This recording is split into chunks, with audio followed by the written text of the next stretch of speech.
عملية الصلب الرومانية كانت بتتم باستخدام أدوات محددة.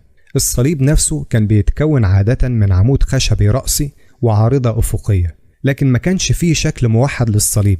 ممكن يكون مجرد عمود بسيط أو صليب على شكل حرف تي، أو الصليب اللاتيني الأكثر شيوعا المعروف للجميع اللي هو مكون من عارضتين، واحدة أفقية وواحدة رأسية. غالبا كان بيتطلب من الشخص المحكوم عليه إنه يشيل العارضة الأفقية بس لمكان الإعدام، وكان بيعتقد إن شيل الصليب كله اللي كان وزنه حوالي من 135 ل 180 كيلو جرام هيكون صعب جدا على شخص ضعيف أصلا بسبب الجلد والإرهاق. أما العارضة الأفقية فكان وزنها بيتراوح بين 34 و 57 كيلو جرام، وكانت بتتحط على رقبة الضحية وكتفيه. وعلشان يثبتوا الضحية على الصليب كانوا بيستخدموا مسامير حديدية مدببة طولها بيتراوح ما بين 13 ل 18 سنتيمتر.